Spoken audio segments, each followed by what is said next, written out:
بسم الله الحمد لله رب العالمين والصلاة والسلام على رسول الله وعلى آله وصحبه ومن والاه أما بعد. Donc on commence le cours numéro 9 et le cours numéro 9 ce sera à partir du verset 53 jusqu'au verset 59.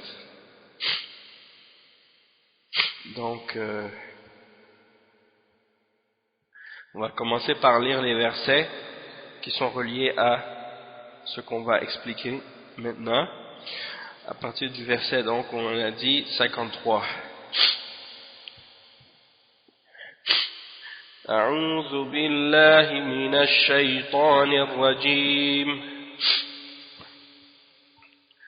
قل يا عبادي الذين أسرفوا على أنفسهم لا تقنطوا من رحمة الله إن الله يغفر الذنوب جميعا إنه هو الغفور الرحيم وأنيبوا إلى ربكم وأسلموا له من قبل أن يأتيكم العذاب ثم لا تنصرون واتبعوا أحسن ما أنزل إليكم من ربكم من قبل أن يأتيكم العذاب بغتة وأنتم لا تشعرون أن تقول نفس يا حسرة على ما فرطت في جنب الله وإن كنت لمن الساخرين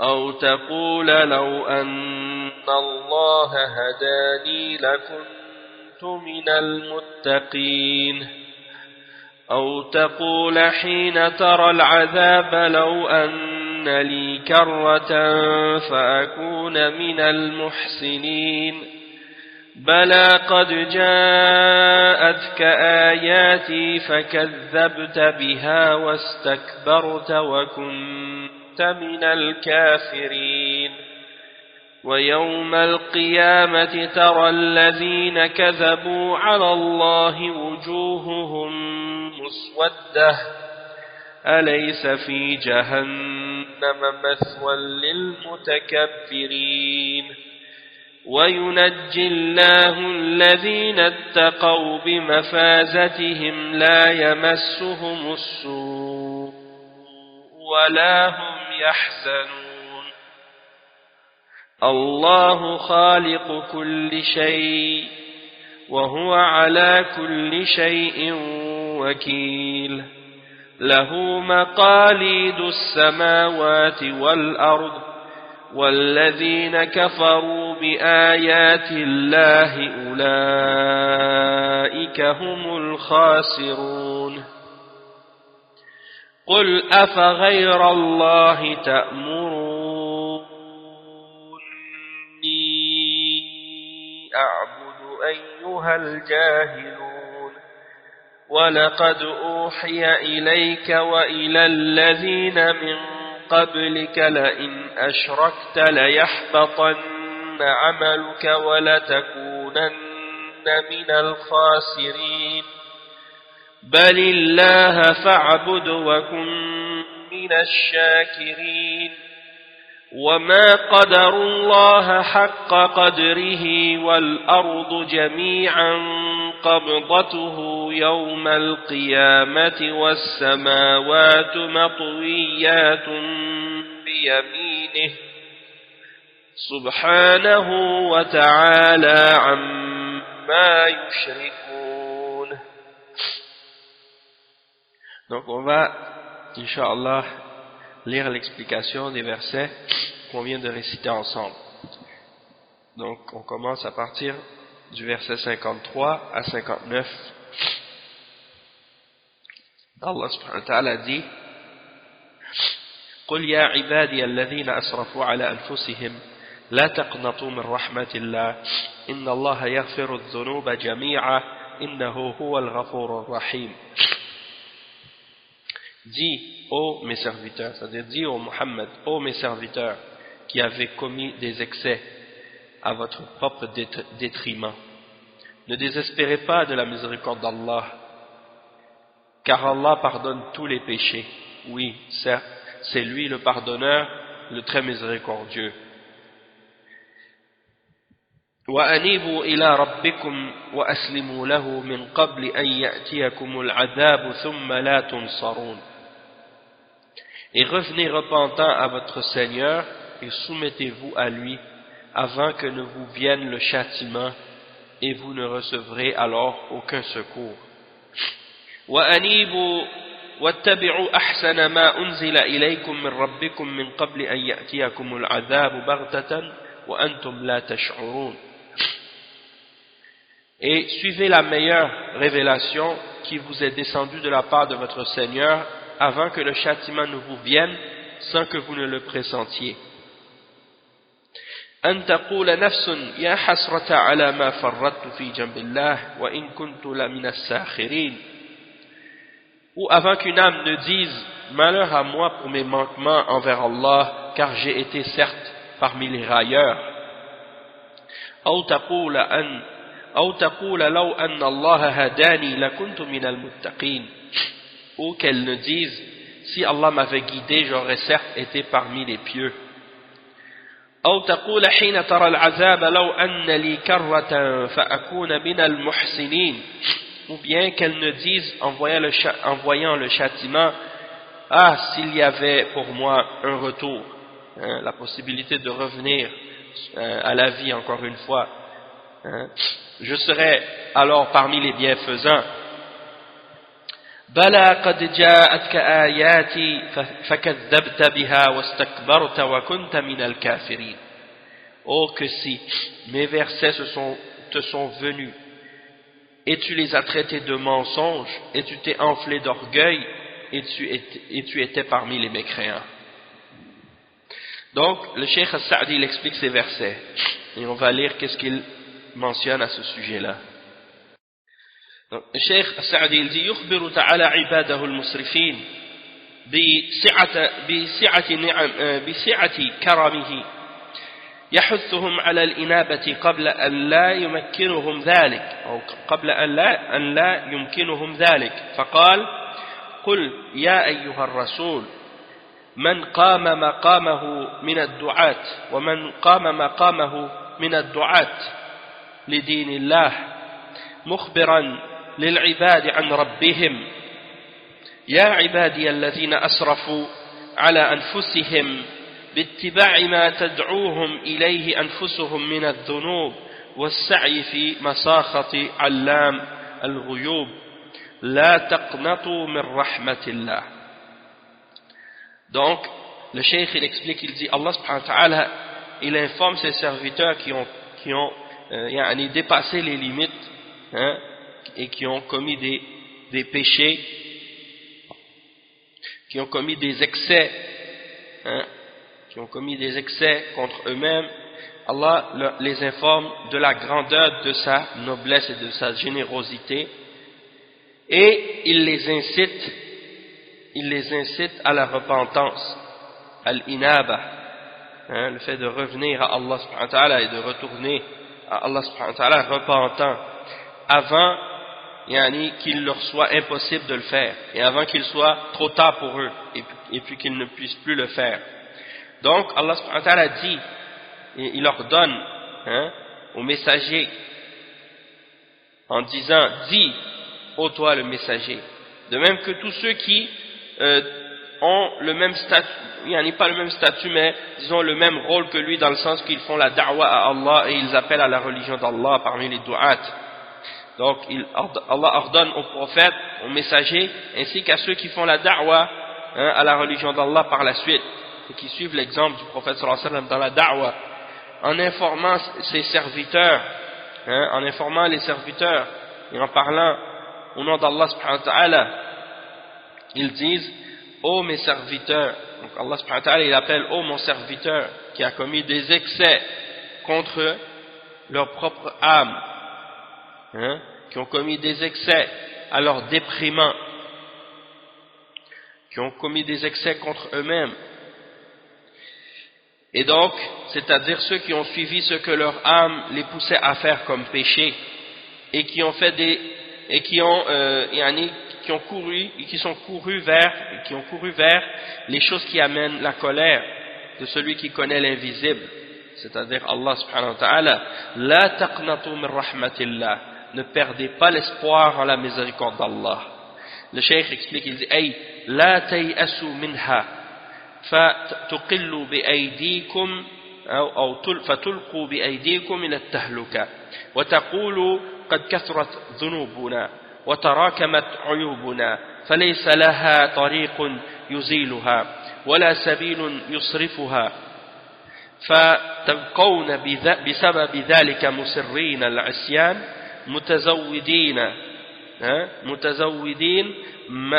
متزودين ما يغضب عليكم الرحمن ولكن اعرفوا ربكم بأسمائه الدالة على كرمه وجوده واعلموا أنه يغفر الذنوب جميعا من الشرك والقتل والزنا والربا والظلم وغير ذلك من الذنوب الكبار والصغار إنه هو الغفور الرحيم. Donc le cheikh il explique ensuite, il dit en expliquant de ne pas perdre l'espoir en la miséricorde d'Allah et ne pas désespérer de la miséricorde d'Allah, c'est-à-dire ne désespérez pas de cette miséricorde, alors que parce que si vous désespérez de cette miséricorde, eh bien vous risquez par la suite de vous jeter à votre propre perte et de faire en sorte que vos mains soient la cause de votre propre perte par la suite, et que vous vous disiez à vous-même, j'ai fait beaucoup de péchés et mes défauts se sont accumulés et se sont accumulés et se sont posés les uns par-dessus les autres, et que vous restiez à cause de ça sur la voie du péché, parce que vous vous disiez qu'il n'y a pas de moyen pour sortir de cette voie-là, et qu'il n'y a rien qui peut enlever ces péchés-là puisqu'ils sont trop nombreux ou qu'ils sont trop grands. Et donc c'est pour ça que le cheikh il explique, il dit donc que vous ne devez pas rester dans cette voie-là en vous disant ce genre de choses et en perdant l'espoir en la miséricorde d'Allah subhanahu wa ta'ala, et continuer à perpétuer et à continuer à persévérer dans le péché, et en continuant à accumuler les choses qui amènent la colère du tout miséricordieux. Mais plutôt, connaissez votre Seigneur par ses noms, qui indiquent sa générosité, qui indiquent sa noblesse, et sachez que c'est lui qui pardonne tous les péchés. Il pardonne à tous ceux qui se repentent les péchés, que ce soit le shirk, le meurtre, l'adultère, la fornication, le riba, l'injustice et tous les autres grands péchés ou les petits péchés, il les pardonne tous. Donc ça veut dire que peu importe la grandeur du péché ou la quantité du péché, eh bien il faut savoir que le pardon d'Allah est plus grand encore. Et il faut savoir aussi que le pardon d'Allah subhanahu wa ta'ala est plus nombreux encore. Donc il ne faut pas perdre l'espoir en la miséricorde d'Allah subhanahu wa ta'ala, peu importe le cas ou la situation. Et que celui qui demande pardon et qui se repent sincèrement à Allah subhanahu wa ta'ala, Allah lui pardonne tous les péchés. Et il dit ensuite, innahu huwa al-ghafurur rahim. Certes, il est le pardonneur, le très miséricordieux. Le cheikh il dit, ay sifatul maghfirah war rahma صفتان لازمان ذاتيان لا تنفك ذاته عنهما ولم تزل آثارهما سارية في الوجود مائلة للموجود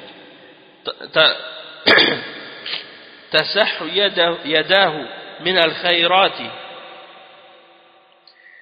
الخيرات آناء الليل والنهار ويوالي النعم على العباد والفواضل في السر والجهار والعطاء أحب إليه من المنع والرحمة سبقت الغضب وغلبته ولكن لمغفرته ورحمته ونيلهما أسباب إن لم يأتي بها العبد فقد أغلق على نفسه باب الرحمة والمغفرة.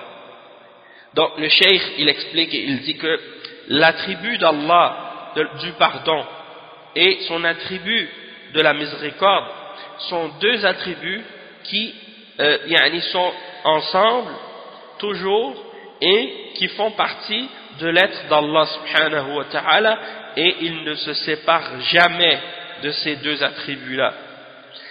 Et les effets de ces deux attributs-là ont toujours été manifestes sur sa création et sur l'existence et sur tout ce qui existe. Et ces deux mains, les deux mains d'Allah subhanahu wa ta'ala, eh bien, elles laissent sortir plein de biens pendant le jour et pendant la nuit et pendant le jour. Et il fait en sorte que les grâces d'Allah subhanahu wa ta'ala se suivent les unes après les autres, et il donne à ses serviteurs de ses grâces dans le secret et en apparent. Et Allah préfère le don à ne pas donner ou à retenir. Donc Allah subhanahu wa ta'ala préfère donner que de retenir. Et la miséricorde d'Allah a précédé sa colère et elle a le dessus sur sa colère. Mais pour pouvoir obtenir ce pardon et cette miséricorde, il y a des causes à remplir, des causes à faire pour les obtenir. Pour avoir la miséricorde d'Allah et pour avoir son pardon, il y a des causes à remplir, des causes à faire. Le serviteur qui n'a pas rempli ces causes-là, eh bien, il s'est fermé lui-même la porte de la miséricorde et du pardon. Et le cheikh explique, il dit que les plus grandes, أعظمها وأجلها بل لا سبب لها غيره الإنابة إلى الله تعالى بالتوبة النصوح والدعاء والتضرع والتأله والتعبد فهلم إلى هذا السبب الأجل والطريق الأعظم. Et le cheikh il dit, et cette cause c'est la plus grande et la plus majestueuse, et il n'y en a pas d'autre cause que celle-là pour obtenir la miséricorde et le pardon, c'est de se repentir, de se repentir à Allah, de faire ce qu'on appelle en arabe al-inaba, de revenir sincèrement à Allah subhanahu wa ta'ala et de faire at-tawbah, an-nasuh, la repentance sincère à Allah subhanahu wa ta'ala, en faisant des invocations, en s'humiliant avec dévotion à Allah subhanahu wa ta'ala et en l'adorant. Et donc, allons-y, allons vers cette cause, cette noble manière, ou ce noble moyen pour obtenir le pardon et la repentance d'Allah subhanahu wa ta'ala, et c'est la voie la plus grande et la plus importante.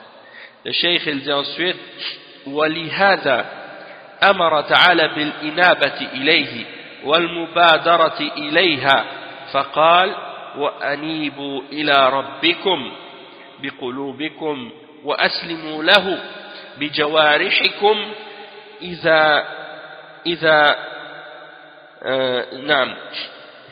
إذا أفردت الإنابة دخلت فيها أعمال الجوارح، وإذا جمع بينهما كما في هذا الموضع كان المعنى ما ذكرنا.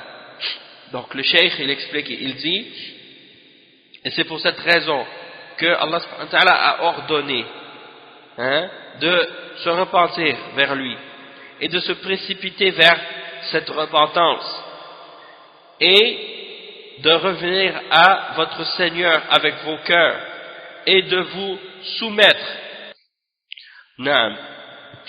Donc, de se précipiter vers la repentance, et Allah subhanahu wa ta'ala justement il dit dans le verset tout de suite après le verset 54, wa anibu ila rabbikum, c'est-à-dire, et revenez repentant à votre Seigneur. Le cheikh il dit avec votre cœur, c'est-à-dire par votre cœur. Revenez repentant à Allah subhanahu wa ta'ala avec votre cœur, c'est-à-dire avec les remords, avec la pénitence, avec la repentance par vos cœurs.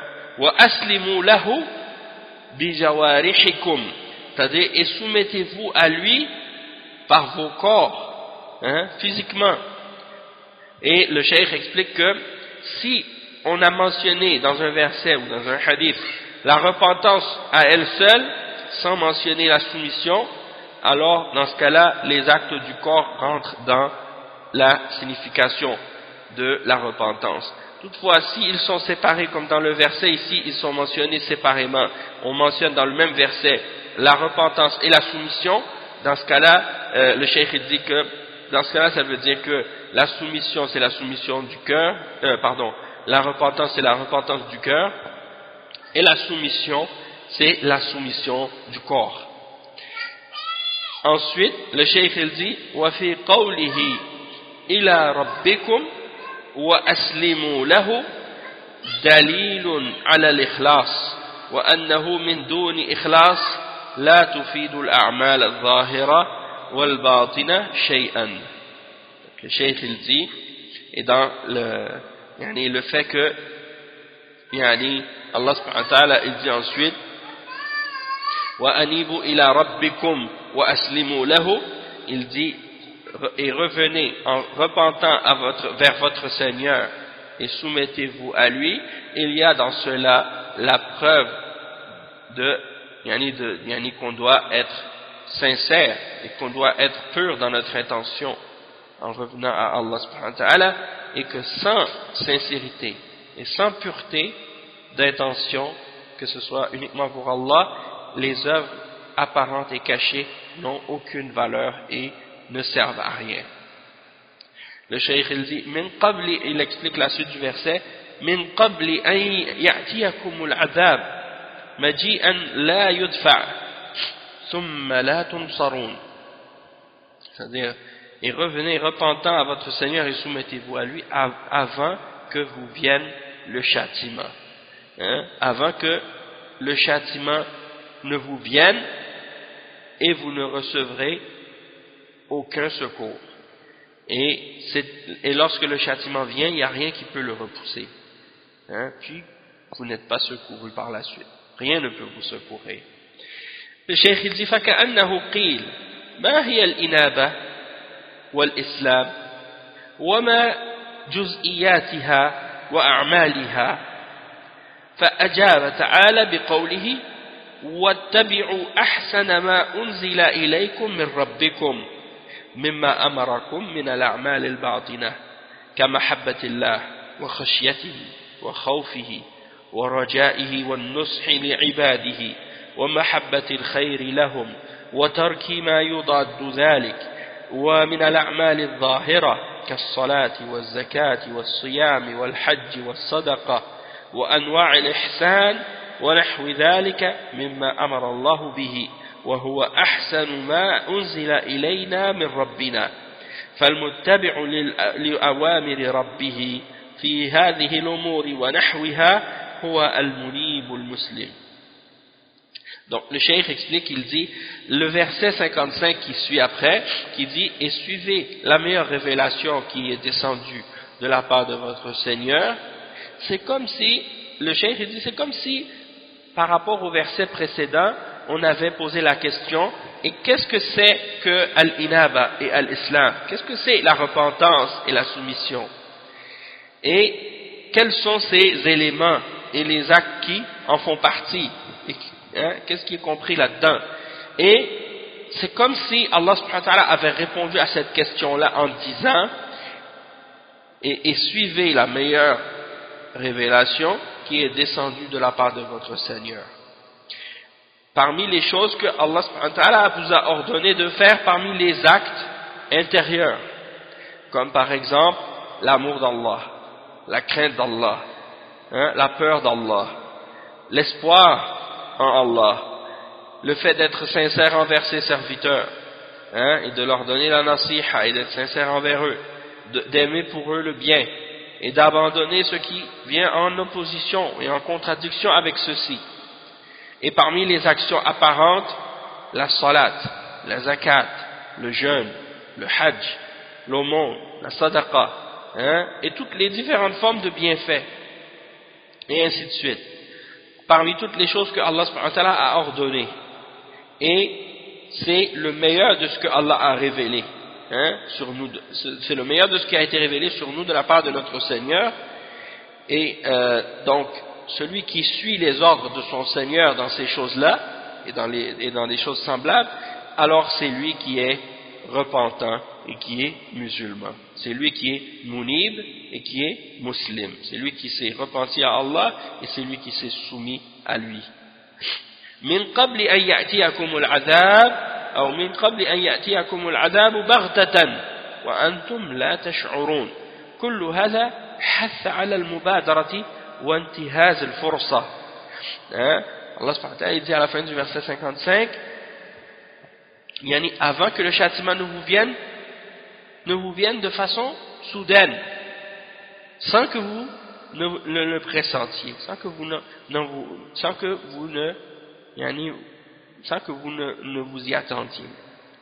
Donc, le cheikh dit, tout ça, ça nous incite au fait de se précipiter et à profiter de l'occasion, à profiter de l'occasion qu'on a devant nous, et de pas essayer de retarder ça, ou de le remettre à plus tard, hein, ou de dire, on va faire ça plus tard, pas maintenant.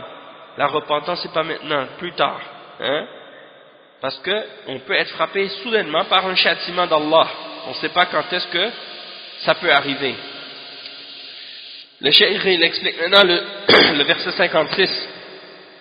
Il dit ثم حذرهم أن لا يستمروا على غفلتهم حتى يأتيهم يوم يندمون فيه لا تنفع الندامة وتقول نفس يا حسرة على ما فرطت في جنب الله أي في جانب حقه حقه وإن كنت في الدنيا لمن الساخرين في إتيان الجزاء حتى رأيته عيانا. Donc le cheikh il explique, il dit que ensuite Allah subhanahu wa ta'ala les avertit de ne pas persévérer et de ne pas rester et demeurer dans leur insouciance jusqu'à ce que leur vienne un jour dans lequel ils auront des remords, hein, et que leur remords ne sera d'aucun bienfait, hein, que leur remords ne leur servira à rien. C'est-à-dire, Allah subhanahu wa ta'ala dit ce qui signifie, avant qu'une âme ne dise « Malheur à moi pour mes manquements envers Allah ». Hein? Avant qu'une âme ne dise « Malheur à moi pour les manquements que j'ai eus envers Allah subhanahu wa ta'ala ». Et le cheikh explique, il dit, c'est-à-dire par rapport à son droit. Hein? Par rapport à son droit. Et j'ai certes été parmi les railleurs, j'ai certes été dans la dunya, parmi les railleurs, c'est-à-dire je me moquais du fait que vienne la rétribution, jusqu'à ce que je la voie, hein, ou jusqu'à ce qu'elle soit visible et que je la vois avec mes deux yeux. Hein, donc je me suis moqué du châtiment jusqu'à ce que je le voie avec mes yeux. Le cheikh il explique ensuite le verset 57 dans lequel Allah subhanahu wa ta'ala dit أو تقول لو أن الله هداني لكنت من المتقين أي ولو يعني في هذا الموضع للتمني أي ليت أن الله هداني فأكون متقيا له فأسلم من العذاب أو من العقاب وأستحق الثواب. وليست لو هنا لو شرطية لأنها لو كانت شرطية لكانوا محتجين بالقضاء والقدر على ضلالهم وهو حجة باطلة ويوم القيامة تضمحل كل حجة باطلة. Donc le cheikh il explique ensuite, et il dit, en expliquant le verset 57, il dit, ou qu'elles ne disent, si Allah m'avait guidé, j'aurais certes été parmi les pieux, parmi les gens qui ont at-taqwa. Si Allah m'avait guidé, j'aurais certes été parmi les pieux. Et le cheikh explique ici que law, le terme law, ou bien si, ici, il est employé dans le sens de quelqu'un qui aurait souhaité, qui aurait souhaité, et non pas dans le sens de la condition. C'est pas dans le sens de la condition, mais plutôt dans le sens d'avoir souhaité, d'avoir espéré, d'avoir voulu. Donc il dit, ici c'est comme s'il disait, si seulement j'aurais voulu ou j'aurais souhaité que Allah me guide pour que je fus parmi ou que j'aurais été parmi les gens qui ont at-taqwa, qui sont al-muttaqin, et que j'aurais été épargné du châtiment et que j'aurais mérité la récompense. Et le si ici c'est pas un si de conditionnel comme on a dit, puisque si c'était conditionnel, ça voudrait dire qu'ils sont en train d'essayer d'utiliser la prédestination et le décret pour justifier leur égarement. C'est comme s'ils étaient en train d'essayer, si on disait que c'est une conditionnelle, ici Allah dit, quand il mentionne leurs paroles, quand il dit si Allah m'avait guidé, dans le sens que c'était comme dans le sens conditionnel, si Allah m'aurait guidé, j'aurais été guidé, c'est comme s'il blâme la prédestination ici, si c'était dans ce sens-là. Et on sait que ça c'est un argument qui est totalement faux, et qu'au jour de la résurrection, tout faux argument sera détruit, et tout faux argument sera anéanti et rejeté. Donc on sait que le fait d'utiliser le qadar pour justifier nos péchés ou justifier nos fautes ou notre égarement, ça c'est pas une preuve et c'est pas un argument correct, puisque Allah subhanahu wa ta'ala nous a donné la possibilité de connaître la vérité et nous a guidés. Il nous a envoyé les messagers et les livres pour qu'on puisse connaître la vérité. Il nous a fait connaître notre sort si on obéit et si on désobéit. Et donc par la suite, celui qui agit en accord avec ce qu'il a été ordonné de faire, il est récompensé, et celui qui désobéit, il est puni. Et ça, c'est pas une surprise, c'est quelque chose que les gens ont été avertis à son sujet. Ensuite, le verset 58, أو تقول حين ترى العذاب وتجزم بوروده لو أن لي كرة أي رجعة إلى الدنيا لكنت من المحسنين. Donc le cheikh ici il mentionne la suite, le verset 58, où bien qu'elle ne dise, c'est-à-dire cette âme, qu'elle ne dise en voyant le châtiment et qu'elle devient maintenant certaine que le châtiment arrive et qu'il va rentrer dans ce châtiment-là, s'il y avait pour moi un retour, c'est-à-dire s'il y avait pour moi la possibilité de revenir dans la vie d'ici-bas pour pouvoir me reprendre et corriger, me corriger, et revenir de ce que je faisais, de ce qui n'était pas bon, ou revenir de ce que j'avais abandonné, de bonnes œuvres que je devais faire, les obligations que je n'ai pas faites. Donc, tout ça c'est pour dire que ils ne peuvent pas revenir. Parce que le cheikh il dit par la suite, قال تعالى إن ذلك غير ممكن ولا مفيد. C'est-à-dire, ceci n'est pas possible. Parce qu'ils disent, si je revenais à la vie, si je pouvais revenir à la dunya, je me corrigerais, je serais parmi les gens du bien, je serais parmi les bienfaisants. Donc Allah subhanahu wa ta'ala dit, ça c'est pas possible. Et ce n'est pas profitable de toute façon. إن هذه أماني باطلة لا حقيقة لها إذ لا يتجدد للعبد لو رد بيان بعد البيان الأول. Donc le cheikh il dit, c'est en réalité des fausses espoirs, des faux espoirs qui n'ont aucune réalité.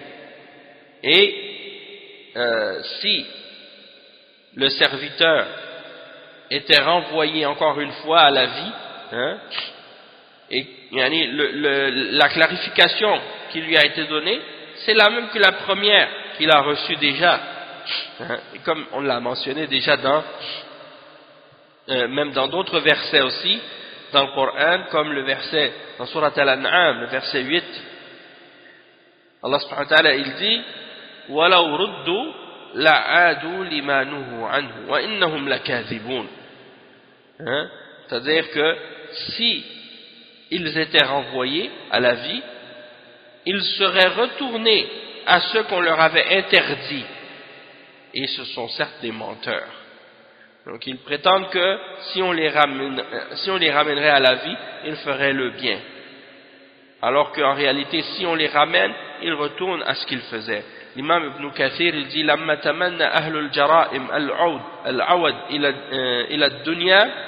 إلى الدنيا وتحسروا على تصديق آيات الله واتباع رسله قال سبحانه وتعالى بلى قد جاءتك آياتي فكذبت بها واستكبرت وكنت من الكافرين. Donc les gens les criminels parmi les gens du crime, ils souhaiteraient revenir à la dunya, ils ont perdu l'espoir à ce moment-là, ils ont désespéré de croire en les versets d'Allah subhanahu wa ta'ala et de suivre les messagers, et donc c'est pour ça que ils ont plutôt exprimé leur remords, leur remords et leur regret d'avoir rejeté la foi en les signes d'Allah et d'avoir suivi les messagers, et donc à cause de ça, donc Allah subhanahu wa ta'ala leur dit par la suite dans le verset qui suit, le verset 59, oh que si mes versets te sont venus et tu les as traités de mensonges et tu t'es enflé d'orgueil et tu étais parmi les mécréants. Donc c'est pour ça même le Cheikh As-Sa'di il dit, il explique ce verset-là, bala qad ja'atka ayati adalla dilalatan la yamtari fiha ala al-haq fakadhabta biha wastakbarta an ittiba'iha. Tu t'es enflé d'orgueil, tu as traité de mensonge, tu t'es enflé d'orgueil, tu as refusé de les suivre. Wa kunta min al-kafirin. Fa su'alu ar-rad ila ad-dunya naw'un abath. Si tu demandes de revenir à la dunya après tout ça, c'est inutile, totalement inutile. Et comme Allah il le dit dans l'autre verset, وَلَوْ رُدُّوا لَعَادُوا لِمَا نُهُوا عَنْهُ وَإِنَّهُمْ لَكَاذِبُونَ. S'ils étaient ramenés à la vie d'ici-bas, eh bien ils seraient retournés à ce qu'on leur avait interdit de faire, et ils sont certes des menteurs. Le verset 28 dans Surat Al-An'am. Ensuite, les versets 60-61, le cheikh explique وَيَوْمَ الْقِيَامَةِ تَرَى الَّذِينَ كَذَبُوا عَلَى اللَّهِ وُجُوهُهُمْ مُسْوَدَّةٌ أَلَيْسَ فِي جَهَنَّمَ مَثْوًى لِلْمُتَكَبِّرِينَ وَيُنَجِّي اللَّهُ الَّذِينَ اتَّقَوْا بِمَفَازَتِهِمْ لَا يَمَسُّهُمُ السُّوءُ وَلَا هُمْ يَحْزَنُونَ.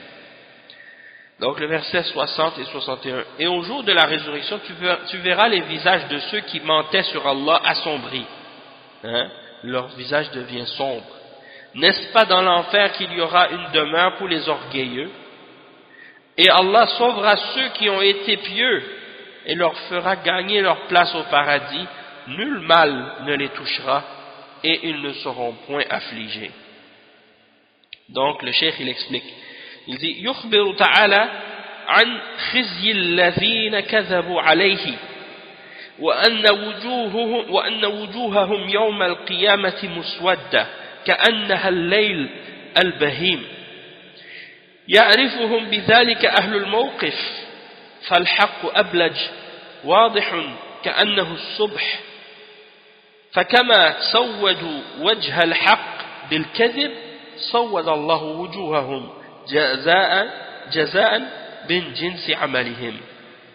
Donc le cheikh explique que Allah subhanahu wa ta'ala nous informe dans ces versets de l'humiliation et l'avilissement que vont subir ceux qui ont menti sur Allah subhanahu wa ta'ala, et que le visage de ces gens-là au jour de la résurrection sera assombri, comme s'ils avaient dans leur visage un morceau de la nuit, qui les couvre, de la nuit sombre. Donc ils deviennent assombris, et les gens du rassemblement au jour de la résurrection vont les reconnaître, parce que la vérité elle est claire comme l'aube, et de la même manière que ces gens-là avaient noirci la face de la vérité par des mensonges, donc ils avaient essayé d'assombrir la vérité par des mensonges, Allah subhanahu wa ta'ala ce jour-là va assombrir leur visage, et donc c'est une rétribution qui correspond à leurs œuvres.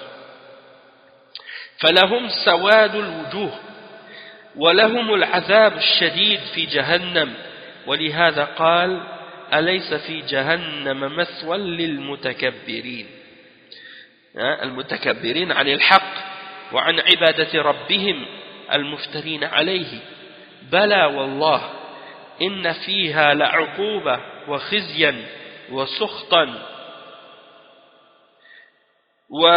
ويبلغ من المتكبرين كل مبلغ ويأخذ الحق منهم بها. والكذب على الله يشمل الكذب عليه باتخاذ الشريك والولد والصاحبة والإخبار عنه بما لا يليق بجلاله أو ادعاء النبوة أو القول في شرعه بما لم يقله والإخبار بأنه قاله وشرعه. Le cheikh il dit que donc ces gens-là, ces mécréants, ils auront le visage noirci ce jour-là, le visage assombri, et ils auront un dur châtiment dans l'enfer.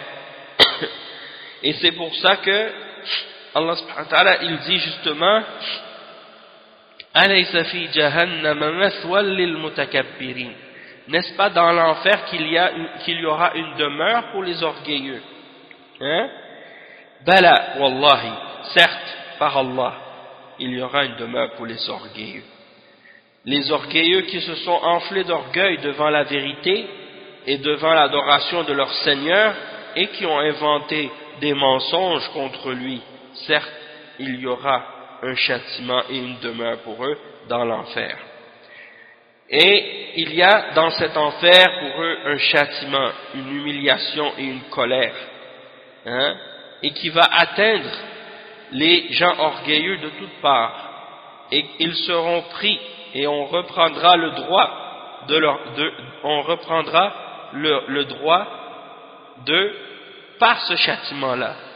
Allah subhanahu wa ta'ala va rendre le châtiment d'eux, il va prendre son droit d'eux par ce châtiment. Et ensuite le cheikh il explique et il dit وَالْكَذِبُ عَلَى اللَّهِ يَشْمَلَ الْكَذِبَ عَلَيْهِ بِاتِّخَاذِ الشَّرِيكِ وَالْوَلَدِ وَالصَّاحِبَةِ والكذب على الله يشمل الكذب عليه باتخاذ الشريك والولد. Donc le mensonge contre Allah, ça comprend le fait de mentir contre lui en prétendant qu'il avait des partenaires ou qu'il a des partenaires, ou de lui attribuer un fils comme les chrétiens ou les juifs, les chrétiens qui disent que Jésus c'est le fils de Dieu, ou bien que Uzair, les juifs disent que Uzair c'est le fils d'Allah, ou bien comme c'est écrit dans leur livre pour plein d'autres prophètes et anges même, ils disent que ce sont les fils de Dieu, ou des choses de ce genre. Donc ça fait partie des mensonges, de même que de lui attribuer une compagne, comme le font les mouchrikines, qui prétendent qu'il a eu femme, ou des choses comme ça, ou même les chrétiens, qui prétendent que Marie, c'est comme ils considèrent presque c'est la mère de Dieu, ou des choses comme ça, ou que c'est sa compagne, ou des choses de ce genre, a'udhu billah. Donc, ça c'est des choses qui ne conviennent pas à la grandeur et à la majesté d'Allah subhanahu wa ta'ala et à sa toute puissance.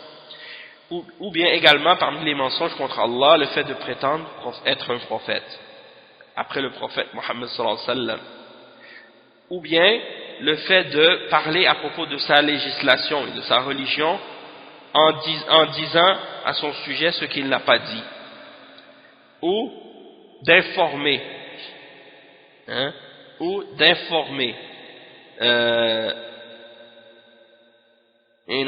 ou bien de donner des informations à propos d'Allah qu'il n'a pas dit et qu'il n'a pas légiféré. Donc tout ça, ça fait partie des genres de mensonges qu'on peut faire contre Allah subhanahu wa ta'ala. Et ensuite le verset 61, et Allah sauvera ceux qui ont été pieux, qui ont eu at-taqwa, en leur faisant gagner leur place au paradis. Nul mal ne les touchera et ils ne seront point affligés. Le cheikh il explique, il dit لما ذكر حالة المتكبرين ذكر حالة المتقين فقال وينجي الله الذين اتقوا بمفازتهم أي بنجاتهم وذلك لأن معهم آلة النجاة وهي تقوى الله التي هي العدة عند كل هول وشدة لا يمسهم السوء أي العذاب الذي يسوءهم ولا هم يحزنون فنفع عنهم مباشرة العذاب وخوفه وهذا غاية الأمان. Et naam.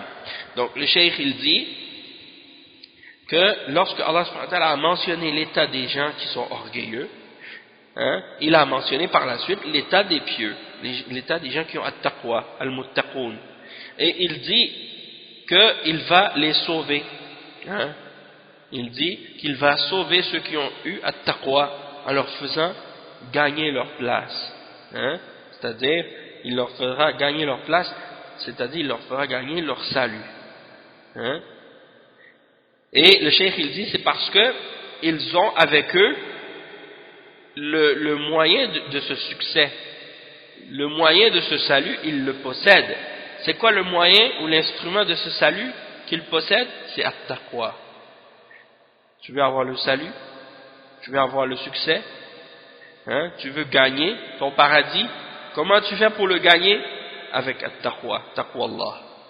Et c'est ça la provision que tu dois avoir. C'est ça que tu dois avoir comme provision qui va être une protection au jour de la résurrection contre la peur, la crainte et la difficulté.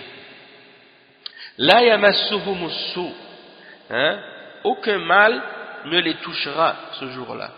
Nul mal ne les touchera, c'est-à-dire le châtiment ne va pas leur faire aucun tort, aucun mal, wala hum yahzanu, et ils ne seront pas attristés. C'est-à-dire que Allah subhanahu wa ta'ala a nié à leur sujet le fait qu'ils seront en contact avec le châtiment ou même la peur du châtiment. C'est-à-dire que ce jour-là, ils n'auront même pas peur du châtiment. Qui ça? Al-muttaqoun, ceux qui ont at-taqwa. Tandis que les autres auront peur du châtiment, ceux qui n'ont pas at-taqwa. Et ça, donc, c'est la limite de la sécurité, c'est ça. Donc, le cheikh dit فَلَهُمُ الْأَمْنُ التَّامُ وَيَصْحَبُهُمْ حَتَّى يُوصِلُهُمْ إِلَى دَارِ السَّلَامِ. Donc, ils ont cette sécurité totale et complète, et cette tranquillité totale et complète jusqu'à ce qu'il va les accompagner jusqu'à ce que cela les amène à la demeure de la paix, c'est-à-dire au paradis. فَحِينَئِذٍ يَأْمَنُونَ مِنْ كُلِّ سُوءٍ وَمَكْرُوهٍ وَتَجْرِي عَلَيْهِمْ نَضْرَةَ النَّعِيمِ. Subhanallah. Donc, à ce moment-là, ils seront en sécurité contre tout mal et contre toute chose déplaisante. Et, ils auront sur eux, l'éclat du délice qui va apparaître sur eux. ويقول تعالى ويقولون الحمد لله الذي أذهب عنا الحزن إن ربنا لغفور شكور. il cite le verset dans Surat Fatir, dans lequel Allah subhanahu wa ta'ala dit que ce jour-là ils vont dire louange à Allah, celui qui a fait partir de nous la tristesse, qui nous a enlevé de nous la tristesse. Notre Seigneur est certes pardonneur et reconnaissant.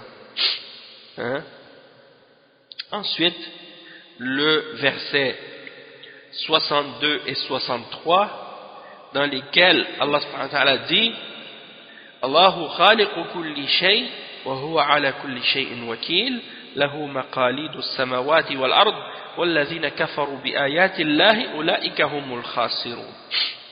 Donc 62 et 63, Allah est le créateur de toutes choses et de toutes choses il est garant. Il détient les clés des cieux et de la terre, et ceux qui ne croient pas au verset d'Allah, ceux-là sont les perdants. Le cheikh explique ça. Le cheikh al-Sa'di il explique. Il dit يخبر تعالى عن عظمته وكماله الموجب لخسران من كفر به فقال الله خالق كل شيء. Donc le cheikh il explique que Allah nous informe de sa grandeur et de sa perfection et de ce qui oblige la perdition de celui qui rejette la foi en lui, de qu'est-ce qui implique et qu'est-ce qui oblige la perdition de quiconque rejette la foi en lui. Alors il dit Allah est le créateur de toutes choses. Le cheikh il dit هذه العبارة وما أشبهها مما هو كثير في القرآن تدل على أن جميع الأشياء غير الله وأسمائه وصفاته مخلوقة. Donc cette expression que Allah emploie dans le Coran et toutes celles qui lui ressemblent fait partie de ce qui est très souvent répété dans le Coran et qui indique que toutes choses en dehors d'Allah, de ses noms et de ses attributs sont créées, que tout en dehors d'Allah, de ses noms et de ses attributs est créé.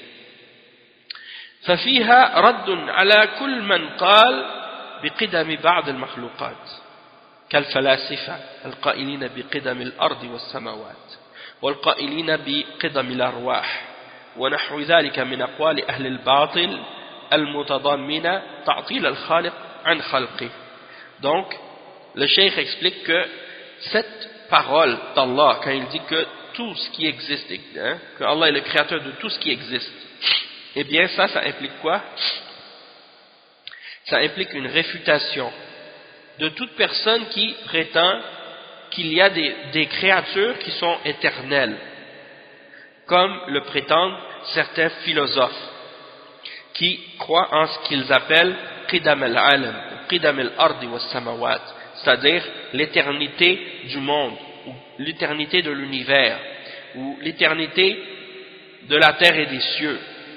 Donc ça c'est Allah subhanahu wa ta'ala, en mentionnant qu'il est le créateur de toutes choses, ça c'est la réfutation de ces philosophes. Et ça fait partie même des théories des kuffars, qui croient en le Big Bang et en d'autres théories de ce genre, que l'univers est éternel et qu'il ne fait que se transformer, et comme la théorie de Einstein aussi, qui prétend que rien ne se perd, rien ne se crée, ou bien ça c'est Lavoisier, rien ne se perd, rien ne se crée, ou bien Einstein c'est plutôt E égale mc2, c'est-à-dire que la matière devient énergie, l'énergie devient matière, et la théorie de la relativité, ces choses-là, c'est basé sur des théories de kufr qui prétendent que la matière elle ne fait que se transformer. Il n'y a personne qui l'a créée, elle existe éternellement. Et soit qu'elle devienne de l'énergie, ou que l'énergie devienne de la matière, ou un des deux. Mais qu'il n'y a pas un créateur qui est à l'origine de cette matière ou de cette création. Donc il y a des philosophes qui croient en ça.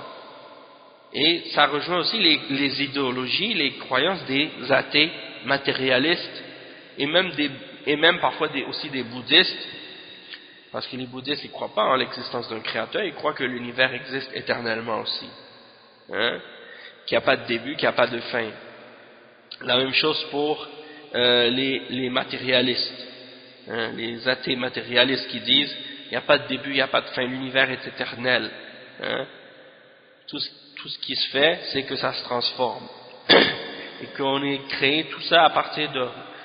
Ils disent que c'est pas créé, mais que c'est juste le hasard qui fait les choses et que les choses se font comme ça automatiquement ou par hasard ou sans qu'il y ait une sagesse divine et une toute puissance d'Allah subhanahu wa ta'ala qui soit derrière tout ce qui se produit.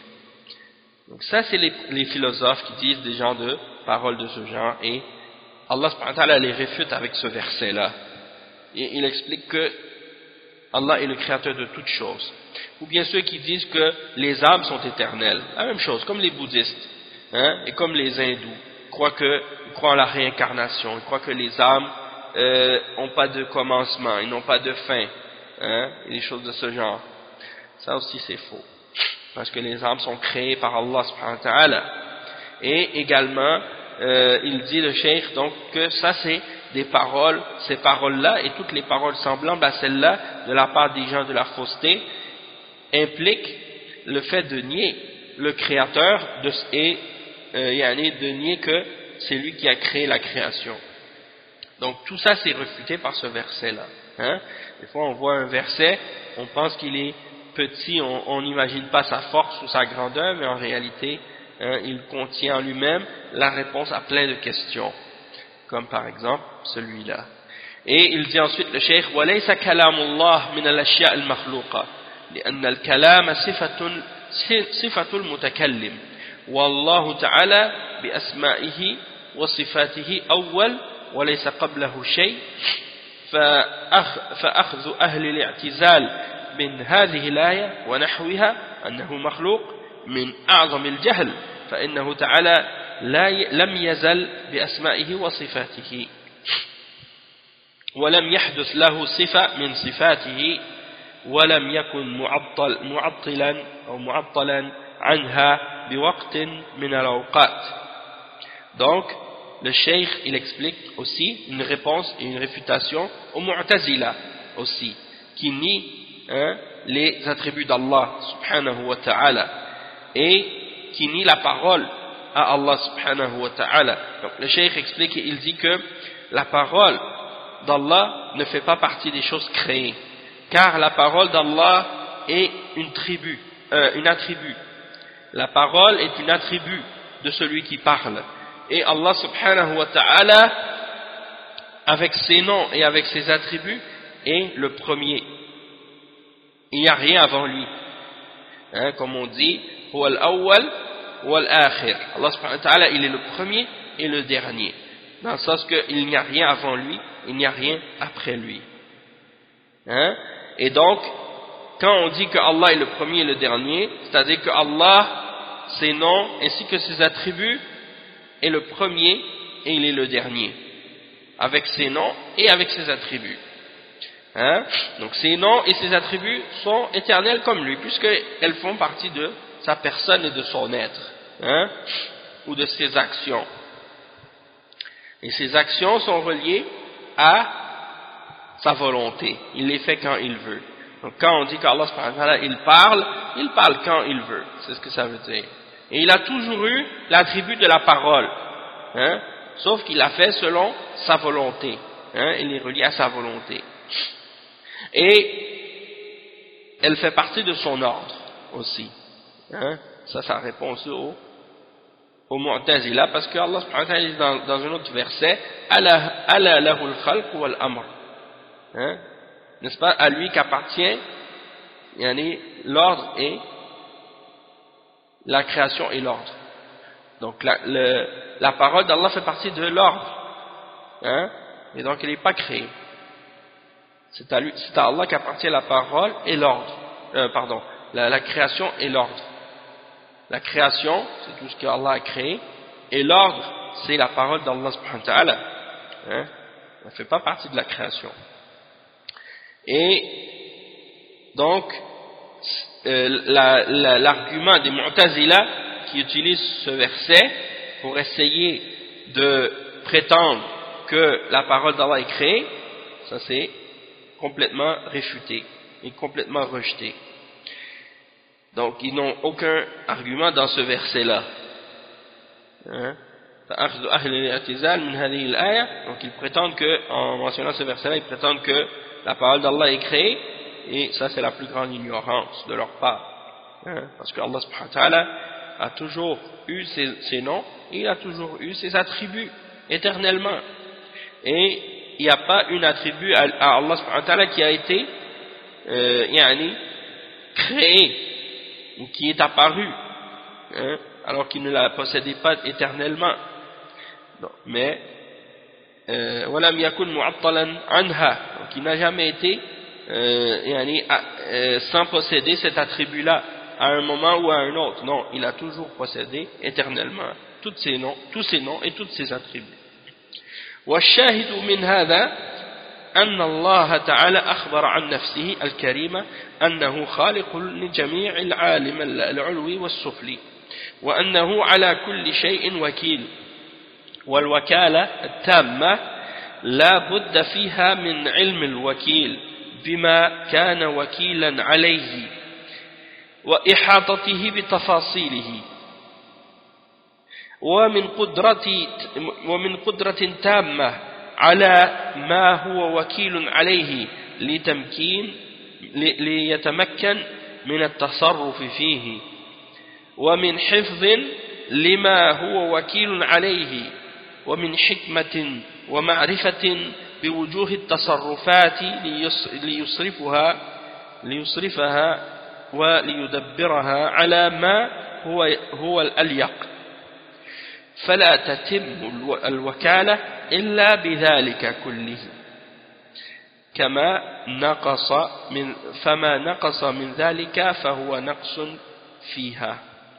Donc le cheikh explique que qu'est-ce qu'on peut tirer de ce verset-là comme point et comme élément témoin par rapport à qu'est-ce qu'on voulait expliquer, c'est que Allah subhanahu wa ta'ala nous informe dans ce verset-là qu'il est le créateur de toutes choses, qu'il est le créateur de tous les mondes, le monde céleste et le monde terrestre, et que il est garant de toutes choses, c'est-à-dire que c'est lui qui s'occupe de tout et qui est garant de tout, et il a la responsabilité totale et absolue de toutes choses.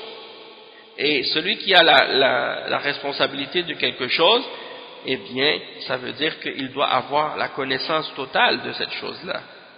Et il doit envelopper toutes ces choses-là dans tous ces petits détails par sa science et par sa puissance totale, pour être capable de gérer tout ce qu'il y a dedans et de le contrôler et de s'en occuper et de le préserver. Donc ça implique également qu'il a le pouvoir de garder et de préserver tout ce qui est dedans. Et également, ça implique qu'il a la sagesse et la connaissance de toutes les façons dont on peut gérer et s'occuper et contrôler ce qui y est dedans de la meilleure façon. Et donc, cette wakala, cette gérance de la part d'Allah subhanahu wa ta'ala, et le fait qu'il est garant de tout ça, c'est ainsi que cela peut se produire, et c'est ainsi qu'il est garant de toutes choses.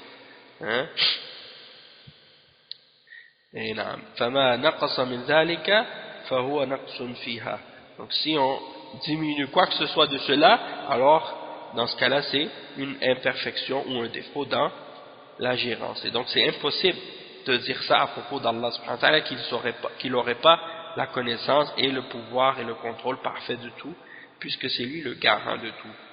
Et il dit وَمِنَ الْمَعْلُومِ الْمُتَقَرَّرِ أَنَّ اللَّهَ تَعَالَى مُنَزَّهٌ عَنْ كُلِّ نَقْصٍ في صفة من صفاته فإخباره بأنه على كل شيء وكيل يدل على إحاطة علمه بجميع الأشياء وكمال قدرته على تدبيرها وكمال تدبيره وكمال حكمته التي يضع بها الأشياء مواضعها Donc le cheikh explique que c'est quelque chose qui est établi et confirmé, parmi les choses connues, que Allah subhanahu wa ta'ala est purifié et exempt de toute imperfection dans ses attributs, dans tout attribut qu'il a parmi ses attributs. Et il nous a informé lui-même du fait qu'il est garant de toutes choses. Et c'est une preuve donc qu'il a la connaissance de toutes choses et que sa science enveloppe toutes choses. Et une preuve également qui indique sa force et sa puissance parfaite par laquelle il contrôle tout ce qu'il y a dans l'univers et gère tout ce qu'il y a dans l'univers. Et la perfection de sa sagesse également, qui implique qu'il sait comment et quoi mettre et comment mettre les choses à la place où elles vont. Chaque chose, il sait la mettre là où elle va. Donc ça, c'est ce qui est impliqué par ça. Et ensuite, il dit lahu maqalidu as-samawati wal ard, ay mafatihuha ilman wa tadbiran, c'est-à-dire il a les clés des cieux et de la terre. À lui appartient les clés des cieux et de la terre. Ça c'est le verset 63. C'est-à-dire que c'est lui qui les possède et c'est lui qui en a la science et c'est lui qui les contrôle.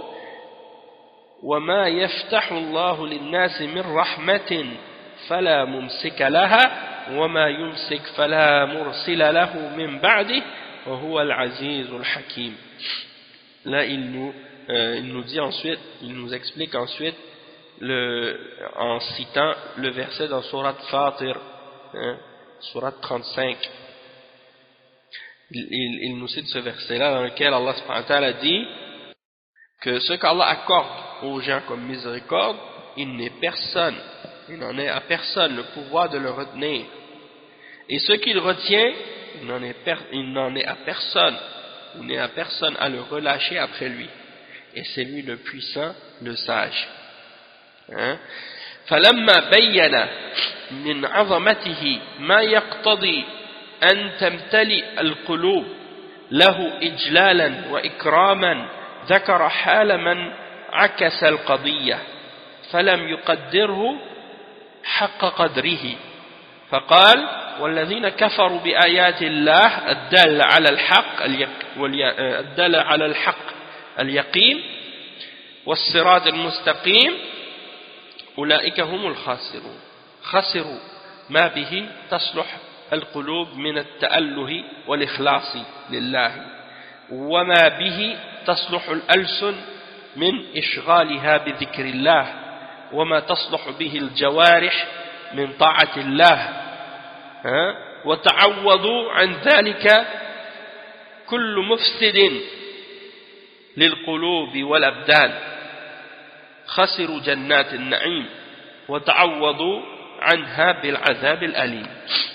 Donc le cheikh explique ensuite, il explique le verset, la suite du verset dit donc, lorsque Allah subhanahu wa ta'ala nous a expliqué sa grandeur dans les versets précédents, qui explique et qui implique que nos cœurs soient remplis de respect pour Allah subhanahu wa ta'ala et soient remplis de vénération pour lui, eh bien, il a expliqué ensuite, il a mentionné l'état de ce qui est le contraire de ça, et de ceux qui ont renversé la question, et qui n'ont pas donné à Allah subhanahu wa ta'ala le respect qu'il mérite. Alors, Allah subhanahu wa ta'ala dit, ce qui signifie, et ceux qui ont mécru en les versets d'Allah, le verset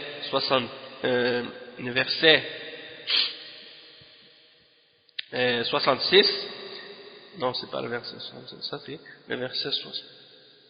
وَالَّذِينَ كَفَرُوا بِآيَاتِ اللَّهِ, le verset 63, et ceux qui ne croient pas au verset d'Allah, ceux-là sont les perdants.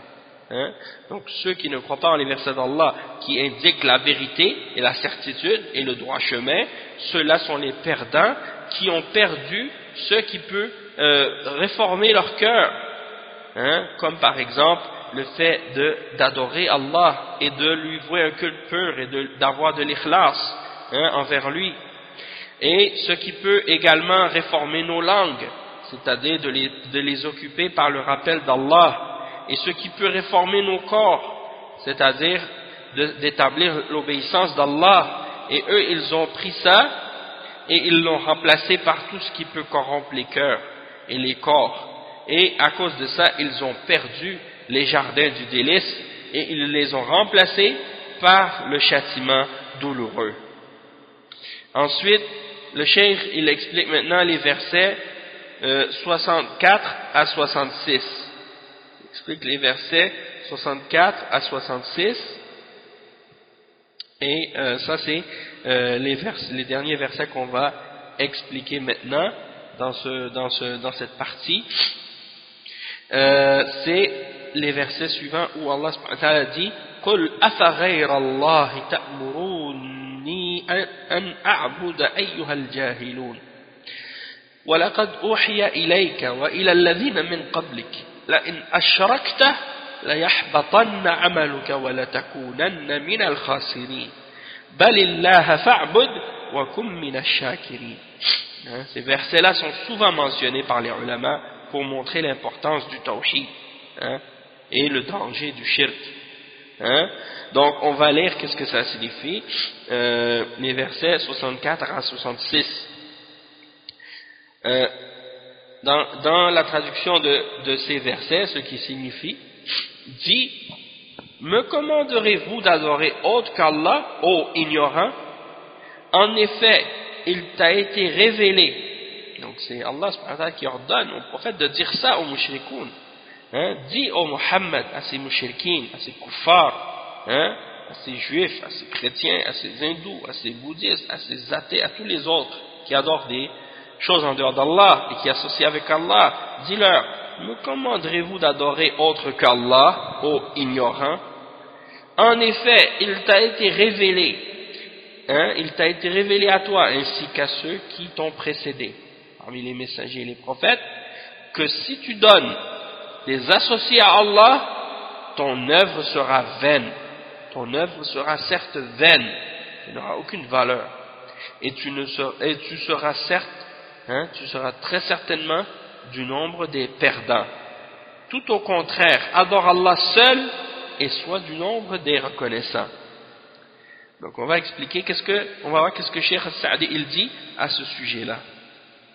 Il dit: قُلْ يَا أَيُّهَا الرَّسُولُ لِهَؤُلَاءِ الْجَاهِلِينَ الَّذِينَ دَعُوكَ إِلَى عِبَادَةِ غَيْرِ اللَّهِ أَفَغَيْرَ اللَّهِ تَأْمُرُونِي أَنْ أَعْبُدَ أَيُّهَا الْجَاهِلُونَ. C'est-à-dire, dis ô messager à ces ignorants, ceux qui t'appellent à adorer d'autres avec Allah, est-ce que c'est autre que Allah que vous m'ordonnez d'adorer, ô vous les ignorants? أي هذا الأمر صدر من جهلكم وإلا فلو كان لكم علم بأن الله تعالى الكامل من جميع الوجوه مسدي جميع النعم هو المستحق للعبادة دون من كان ناقصا من كل وجه لا ينفع ولا يضر لم تأمروني بذلك. Donc le cheikh il explique, il dit: est-ce que c'est autre qu'Allah que vous m'ordonnez d'adorer, ô vous les ignorants? C'est-à-dire, cet ordre que vous me donnez d'adorer d'autre que Allah vient uniquement de votre ignorance, parce que si vous sachiez, si vous aviez su, ou si vous aviez la connaissance que Allah subhanahu wa ta'ala est celui qui est parfait sur tous les plans, et sur tous les points de vue, et que c'est lui qui donne toutes les grâces, et que c'est lui qui mérite l'adoration, en dehors de tout autre, parmi les créatures qui sont faibles et déficientes et imparfaites sur tous les plans, et qu'ils ne peuvent ni profiter ni nuire, alors si vous auriez eu cette connaissance-là, vous ne m'auriez jamais ordonné ce genre de choses. Vous ne m'auriez jamais ordonné d'associer à Allah subhanahu wa ta'ala.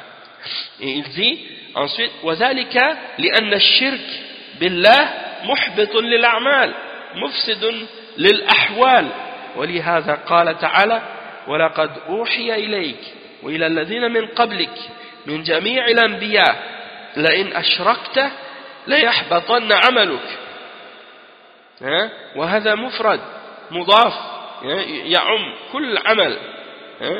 Donc le cheikh explique, il dit pourquoi? Parce que le shirk c'est quelque chose qui détruit toutes les œuvres et qui corrompt tous les états et les situations, et c'est pour ça que Allah subhanahu wa ta'ala dit ensuite et on t'a révélé à toi ainsi qu'à ceux qui étaient avant toi parmi tous les messagers que si tu commets le shirk, ton œuvre sera vaine.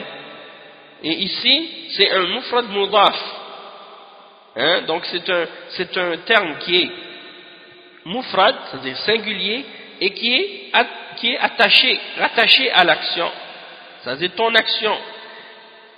Et si tu associes, ton action sera vaine, c'est-à-dire toutes tes actions.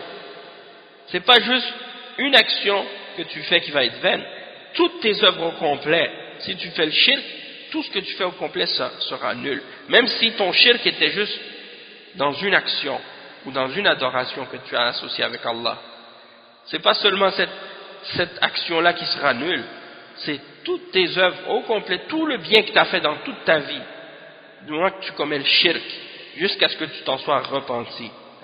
Et le cheikh il dit فَفِي نُبُوَّةِ جَمِيعِ الْأَنْبِيَاءِ أَنَّ الشِّرْكَ مُحْبِطٌ لِجَمِيعِ الْأَعْمَالِ كما قال تعالى في سورة الأنعام لما عدد كثيرا من أنبيائه ورسله قال عنهم ذلك هدى الله يهدي به من يشاء من عباده ولو أشركوا لحبط عنهم ما كانوا يعملون. Le cheikh il dit que dans la prophétie, dans le message de tous les prophètes que Allah a envoyés, il y a la mention que le shirk est quelque chose qui annule tous les œuvres.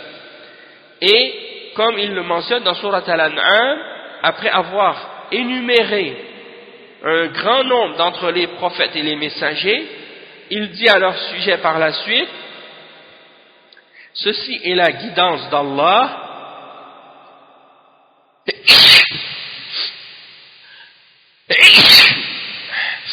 Alhamdulillah.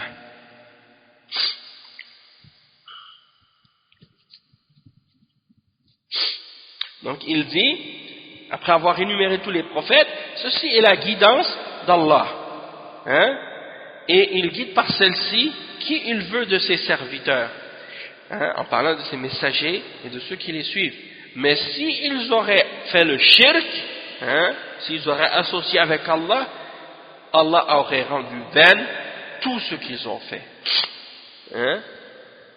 Ensuite il dit وَلَا تَكُونَنَّ مِنَ الْخَاسِرِينَ دينك وآخرتك فبالشرك تحبط الأعمال ويستحق العقاب والنكال.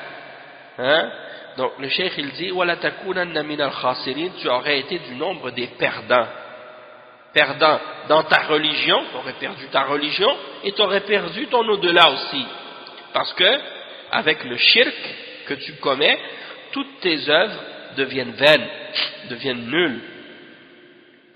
C'est comme si tu tombes à zéro, tu perds tout. Et tu mérites le châtiment. Tu mérites le châtiment d'Allah subhanahu wa ta'ala et son courroux à cause de ça. Puis il dit ensuite ثم قال بل الله فاعبد لما لما أخبر أن الجاهلين يأمرونه بالشرك وأخبر عن شناعته أمره بالإخلاص فقال بل الله فاعبد أي أخلص له العبادة وحده لا شريك له وكن من الشاكرين لله على توفيق الله تعالى كما أنه تعالى يشكر على النعم الدنيوية كصحة الجسم وعافيته وحصول الرزق وغير ذلك كذلك يشكر ويثنى عليه بالنعم الدينية كالتوفيق للإخلاص والتقوى بل نعم الدين هي النعم على الحقيقة وفي تدبر أنها من الله والشكر لله عليها سلامة من آفات العجب التي تعرض لكثير من العاملين بسبب جهلهم وإلا فلو عرف العبد حقيقة الحال لم يتعجب بنعمة تستحق عليه زيادة الشكر. Donc le cheikh il dit pour terminer que ensuite dans le verset 66 Allah subhanahu wa ta'ala il dit tout au contraire adore Allah seul, hein?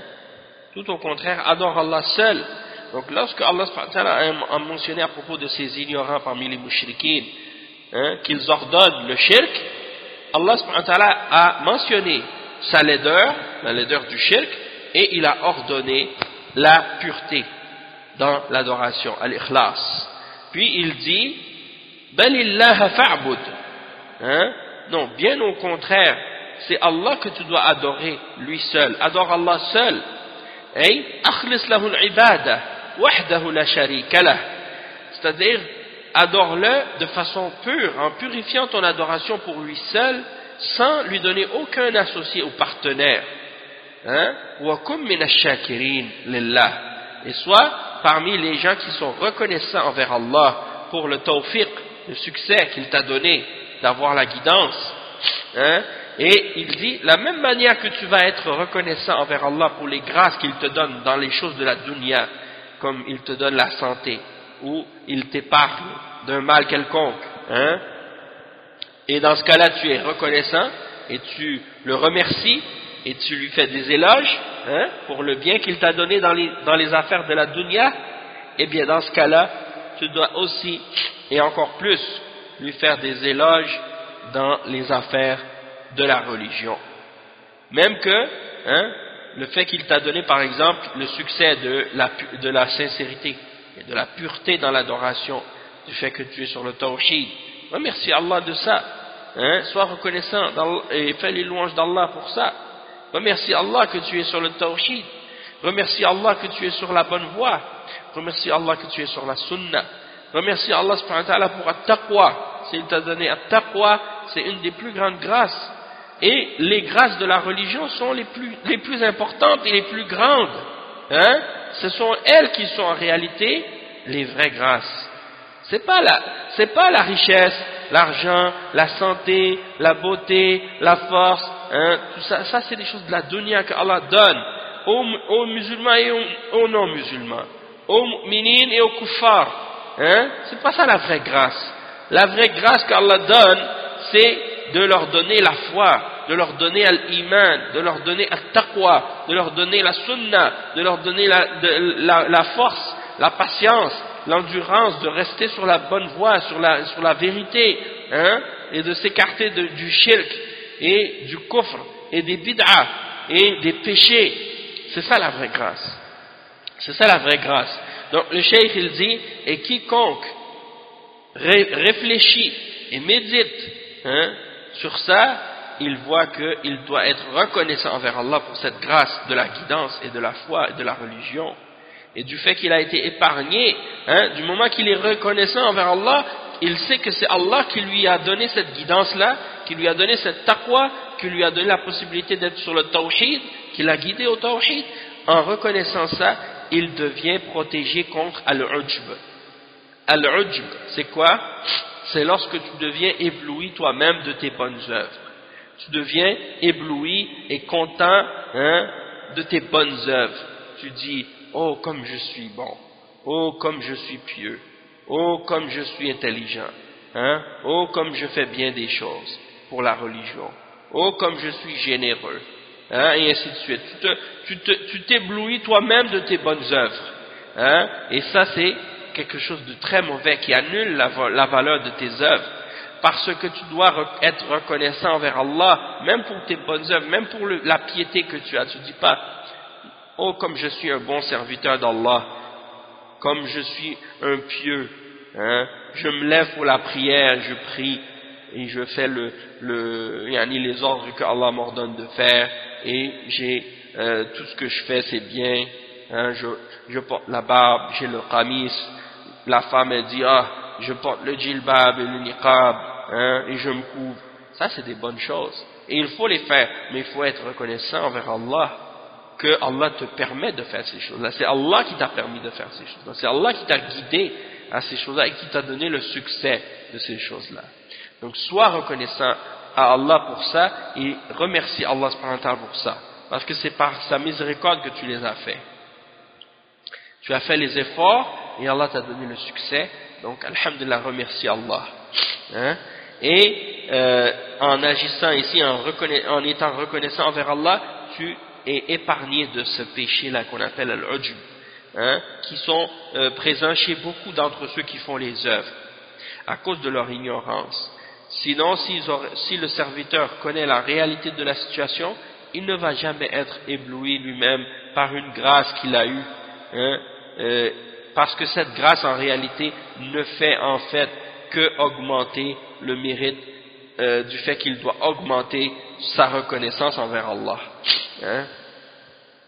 Donc plus tu es pieux, plus tu fais des bonnes œuvres, plus tu t'éloignes du mal, plus tu dois être reconnaissant envers Allah subhanahu wa ta'ala que c'est lui qui t'a permis d'être comme ça et qui t'a guidé à ça, hein.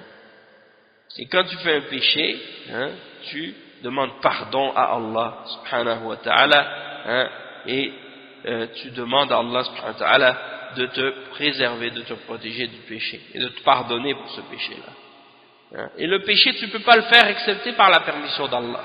Et quand tu fais le péché, tu t'échappes jamais de la volonté d'Allah, parce que Allah, tout ce qui arrive, c'est par sa volonté.